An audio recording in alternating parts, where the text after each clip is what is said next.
Halo teman-teman, apa kabar? Ada saya kembali Aryan Surya, sahabat baik kamu pastinya, dari Pagar Kehidupan.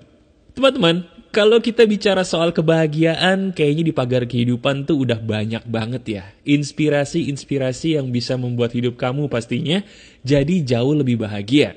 Nah, tapi nih, percaya atau enggak, masih ada loh teman-teman, satu rahasia lagi yang justru paling dasar, yang bisa membuat kita semua, kalau mau mematuhi ini, pasti bahagia. Nah, kali ini, di video ini seru nih. Kita akan langsung aja mendengarkan penjelasan dari saya, sambil nanti ada tugas kamu untuk dipraktekkan. Benar. Jadi bagi kamu yang sekarang ingin bahagia, dengerin video ini, karena di sini sedikit lagi saya akan langsung membimbing kamu untuk praktek.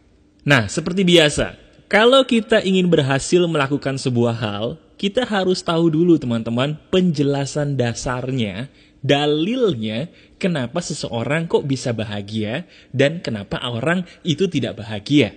Gini, sekarang saya mau tanya dulu sama kamu, ada nggak di antara kamu semua yang sekarang nih jujur lagi kesel sama seseorang? Coba, kayaknya ada nih. Ada ya perasaan gak enak dalam hati, perasaan gak enak dalam dada yang sepertinya masih belum bisa maafin orang gitu. Jujur. Kalau masih ada, itu sebenarnya adalah sebuah hasil dari bisikan setan yang berhasil menipu kamu. Lah mas bro, kok jadi ngomongin setan tuh gimana? Gini loh, percaya atau enggak sih, semua yang dibisikin setan itu kan nipu. Sekarang, ayo, saya tanya lagi sama kamu, tolong dijawab dalam hati. Siapa di antara kamu yang ngerasa bahwa dengan kita membalas orang dengan perbuatan yang sama, itu adalah jalan keluar yang terbaik? Contoh nih, misalnya kamu mohon maaf ceritanya ada yang sedang diselingkuhi. Wah, kesel. Merasa dikhianati, merasa diselingkuhi, nggak terima. Pengen banget bales. Balesnya gimana? Balesnya entah selingkuhin dia balik atau nonjok mukanya. Betul apa enggak? Apalagi ada tuh di antara kamu yang sekarang sedang ditipu. Punya teman baik, nipu, banyak lagi hilangnya. Bawaannya pengen balas dendam gitu. Jujur deh. Pengen kan kamu mukul kepala dia, mencelupkan kepalanya ke dalam kolam, terus kamu melihat dia megap-megap. Kayaknya ada perasaan puas kalau kamu bisa melepaskan dendam kepada dia. Bener nggak? Siapa di antara kamu yang saat ini merasa bahwa dengan membalas dendam itu adalah solusi yang terbaik? Ada? Kalau memang ada di antara kamu jujur, pasti ada ya. 1-2 di antara kamu yang berkata, iya mas bro, gue pengen banget balas dendam sama dia yang sudah menyakiti saya. Nah, kalau memang ada perasaan seperti itu dalam hatimu, saya katakan hentikan teman-teman. Tolong hentikan. Kenapa? Gini, saya ingin memberikan kamu sebuah perumpamaan yang logis, yang masuk akal supaya kamu paham bahwa membalas dendam itu adalah perbuatan yang paling bodoh yang harus kamu ketahui. Perumpamannya adalah begini. Kalau seandainya kita ingin membalas dendam, itu sama seperti kita melempar api kepada orang yang kita benci tadi. Saya tanya sama kamu, kalau kita melempar api kepada orang yang kita benci, yang sakit siapa? Ya yang sakit justru orang yang kita lempar api dong. Mang enak kita lempar api? Bukan. Yang paling sakit itu sebenarnya adalah kamu yang melemparkan api. Lah, kok bisa?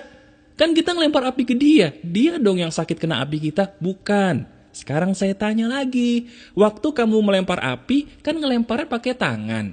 Tanganmu kan yang memegang api terlebih dahulu untuk melemparkan kepada orang itu.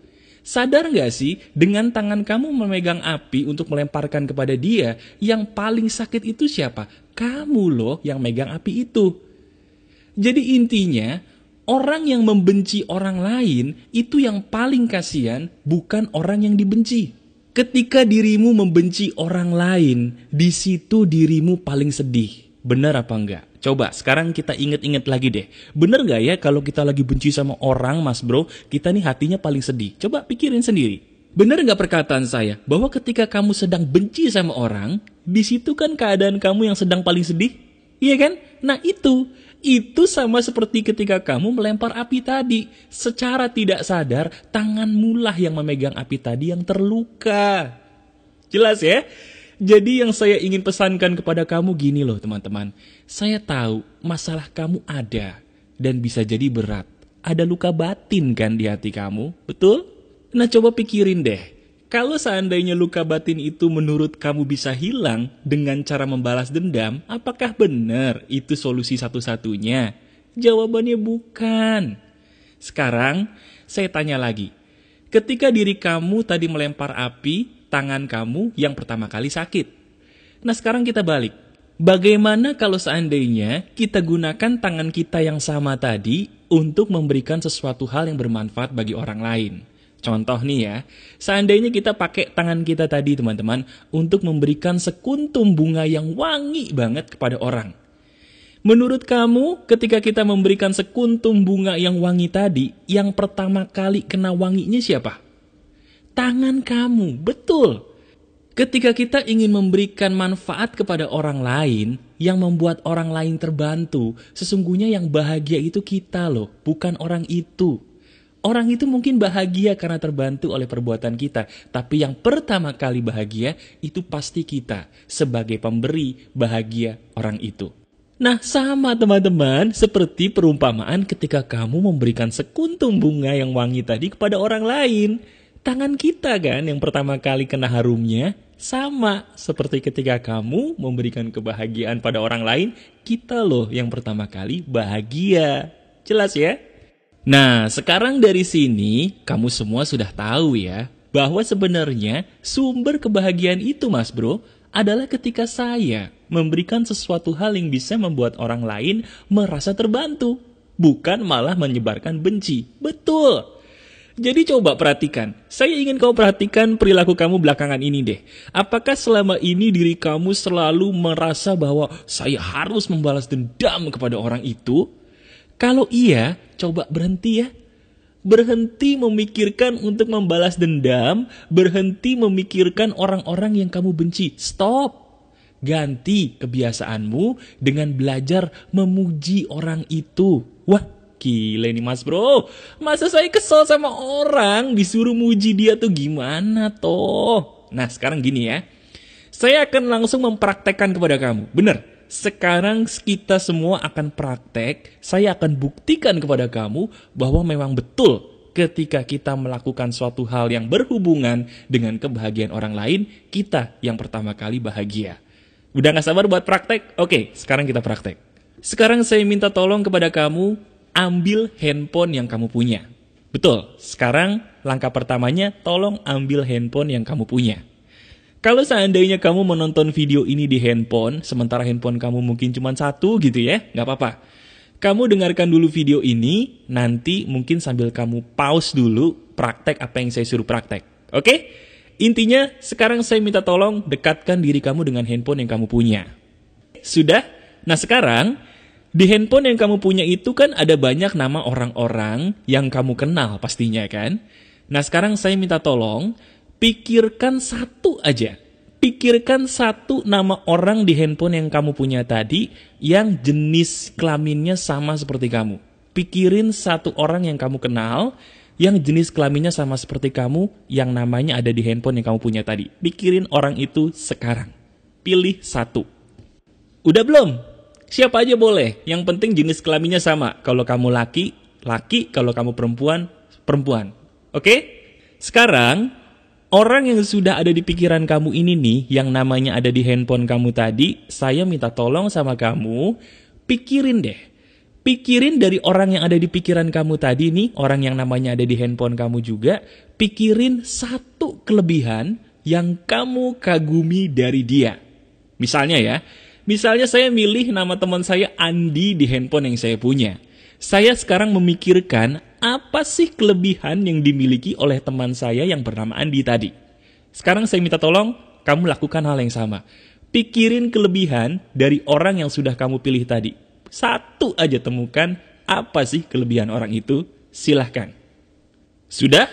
Nah, kalau sudah, bagus. Kalau belum, gak apa-apa. Pikirin lagi pelan-pelan, pause dulu video ini, pokoknya harus ketemu satu kelebihan dari dia. Oke? Silahkan saya tungguin ya. Nah, sekarang saya akan menganggap bahwa kamu sudah tahu nih, apa sih kelebihan dari teman yang ada di handphone kamu yang namanya ada di kepala kamu sekarang. Nah, sekarang prakteknya begini. Praktek ini sangat sederhana loh teman-teman, tapi powerful banget.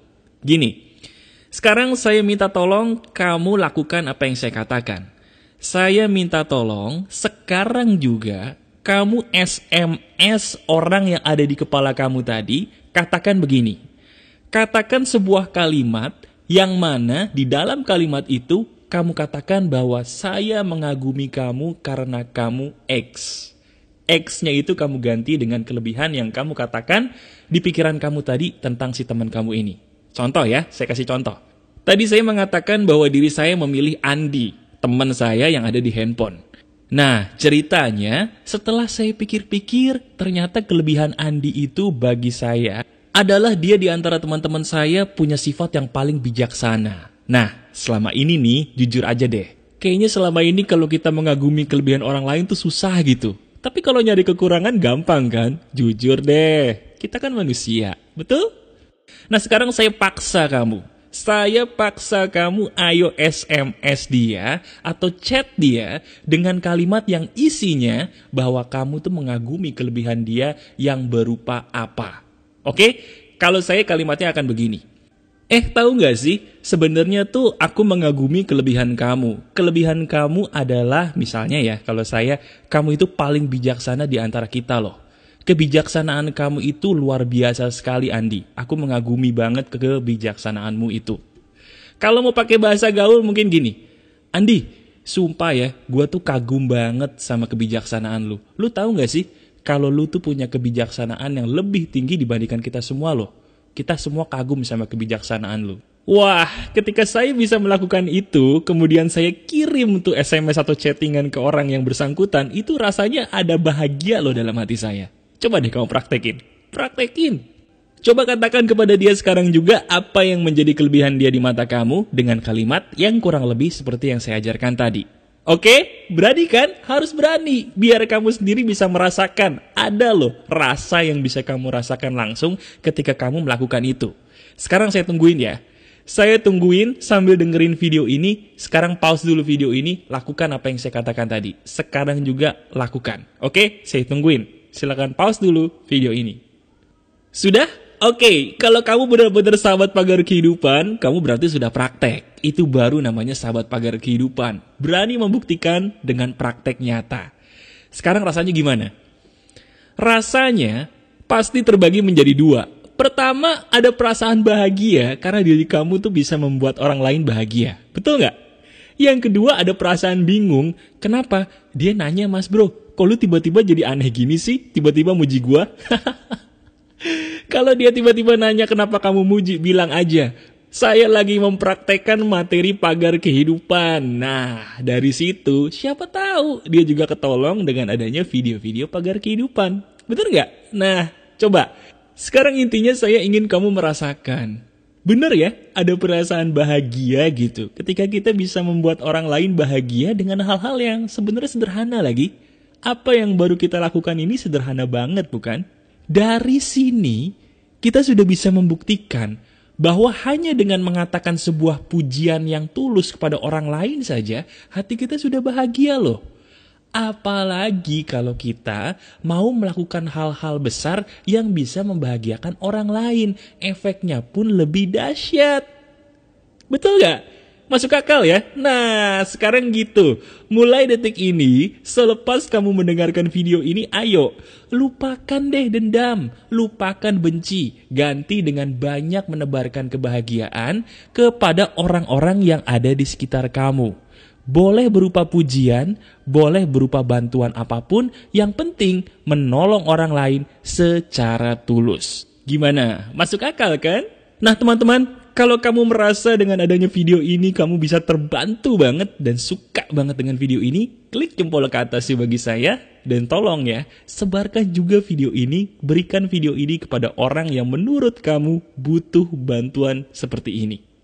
Masih ada saya Aryan Surya, sahabat baik kamu dari Pagar Kehidupan. Tetap keep spirit, keep sharing, and keep loving. Bye-bye.